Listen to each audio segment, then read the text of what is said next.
We're here to document the training exercise. Which one? The one that's going on now. Training exercise here? Yeah, that's right. Okay. You're not meant to be filming this kind of training. Who are you with? Who are you? Oh, we were told that we could come here and film. Who are you guys? We're just members of the public, sent on behalf of PINAC. Okay. Yeah. And we were told that we could come here and film this training exercise. Technically, this is firearms training. Because it's firearms training, you don't have to film unless you get permission from our chief firearms instructor. Where is he? Previous permission. He doesn't work here. He works at Milton. So if you haven't come with any kind of prior arrangement, we can't let you film it, unfortunately. All right. Are you guys escorting these two? No, we were just going to see if they got IDs. Yeah. No, we're from PINAC. Yeah, have you got any ID on you? No, we don't carry ID. No. We would have a visitor's How pass. did you get in through the front door? We just walked in. No, the security guys want. Okay, you need to sign in with somebody. The gate was wide open though. Yeah, okay, but we need to go back to security and sign you in. Okay. Is that all right? Yeah, that's fine. Okay, let's do that. So then we're allowed to be around here. As long as you've got someone here who can sign you in and who can account for who you are. The officers rush over and immediately ask, "How did you get in here?" That question reveals the real issue, their own security failure. Instead of explaining why Coley had broken the law, they wanted to know how he had gained access. Coley answers without hesitation. He calmly tells them they simply walked through because the gate was wide open. That is a crucial detail. If a police training academy conducting firearms exercises leaves a public access gate open and unattended, the problem is not someone walking through it. The problem is poor security. Nothing about Coley's actions was suspicious or criminal. He entered through an open gate that had not been secured.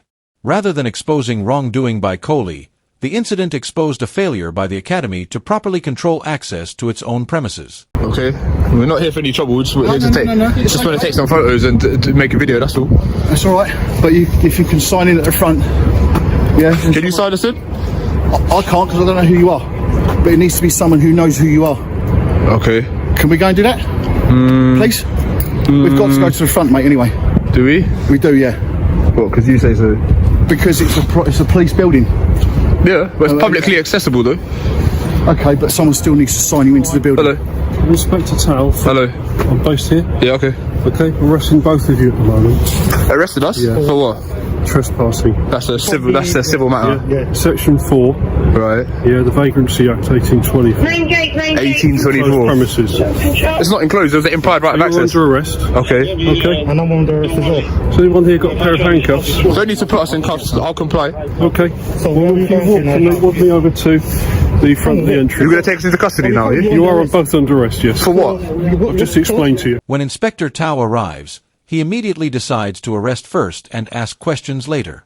Instead of investigating what happened, he quickly refers to Section 4 of the Vagrancy Act 1824 as the legal basis for the arrest. That decision raises serious questions. The Vagrancy Act is an old piece of legislation that has long been criticized and is rarely relied upon in modern policing. Using it against someone who simply walked through an open, publicly accessible gate appears highly questionable.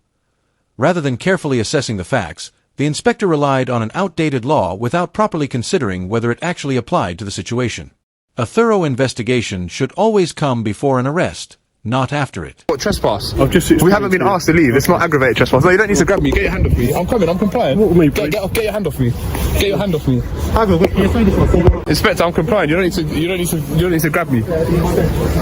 What, trespass is a civil offence, Inspector. Can you get your hand off me, please? Get your hand off me. I don't want to resist, but get your hand off me. I can get you off me. Then get off me then, please. Stop struggling. I'm complying. Stop Can you get off struggling. me, please? You're Can you under get off me? arrest. Can you get I'm off me? restraining you. Stop struggling. I'm not trying to run away, am I? I'm complying, aren't I? Stop struggling. Well, can you get off me? You're Let's pulling compromise. away. I'm not going to pull away. Can you Okay, get off come me? on. Can you get off me, please? Or I'm not going to come. Stop struggling. Stop struggling. This I'm not man's struggling. under arrest. He's under arrest. Vagrancy Act 1824. All right, come on, mate. Out you come. Let's go. What act? 1824. You twice now. No, explain. So what's the offence? Trespass is a civil I've offence. got you under control, but you're being compliant. We'll have a conversation.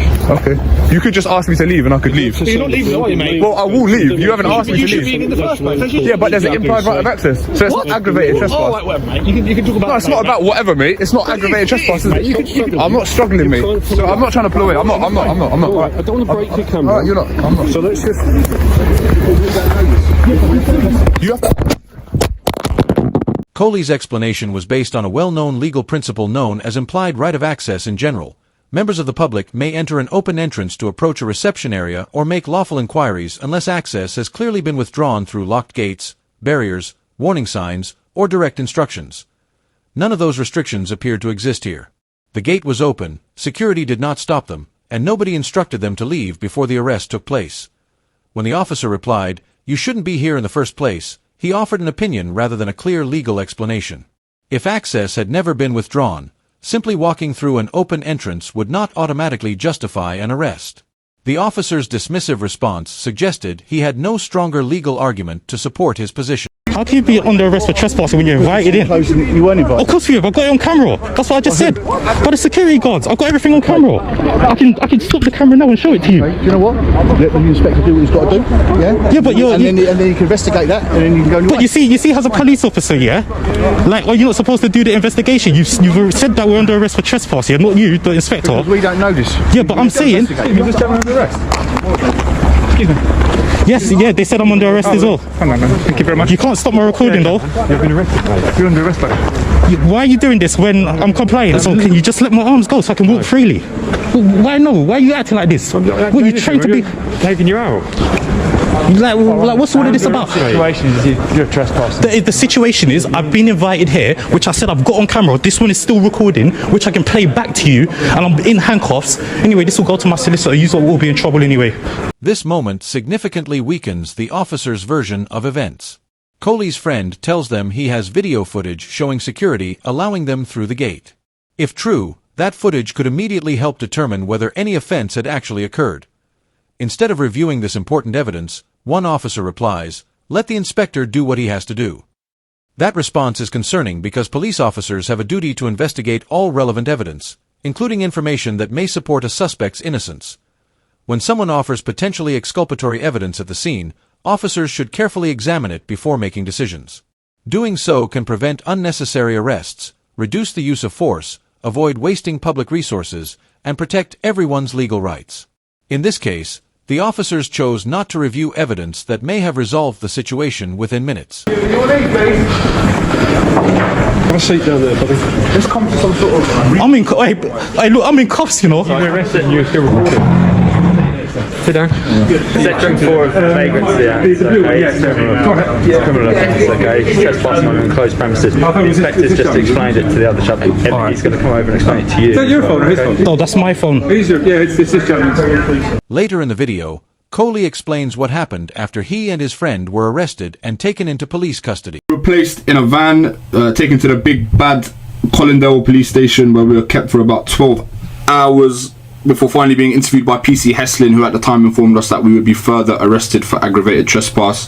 Guys, remember, for trespass to be aggravated, you must be disrupting or otherwise obstructing people from carrying out their lawful business. Aggravated trespass legislation is often used to deter travellers from setting up shop on private property, which affects people from going about their business. So in that capacity, aggravated trespass is not a piece of legislation that would be used to arrest photographers. It's got a pretty obvious kind of use. According to Coley, he was taken to Collindale Police Station and held for around 12 hours after entering through the open gate. During his detention, he says he was further arrested on suspicion of aggravated trespass. Based on his account, he had entered through a publicly accessible entrance, had not been stopped by security, and had not interfered with anyone's activities. These circumstances raise important legal questions about whether the arrest was justified. Coley also explains that the longer he remained in custody, the stronger he believed his potential civil claim became.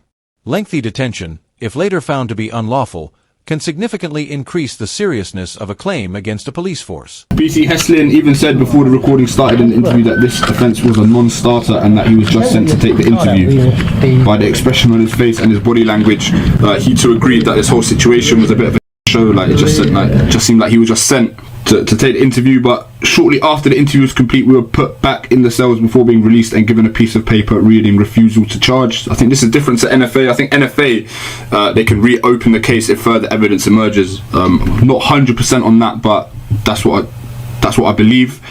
So following this, obviously the first thing I did was consult my legal team and explain to them what had happened. They were very confused when I explained to them that I was arrested under the Vagrancy Act, as they were unfamiliar with it. So they requested that I obtain the custody record from the Met and give it to them before they could investigate any further.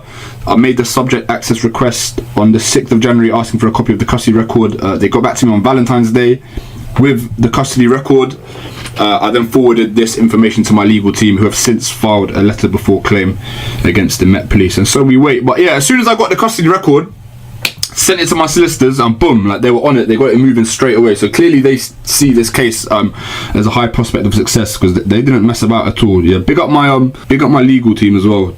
Good job, you guys. Coley says that solicitors responded to his case very quickly by acknowledging his complaint, opening a file, and preparing a formal letter of claim.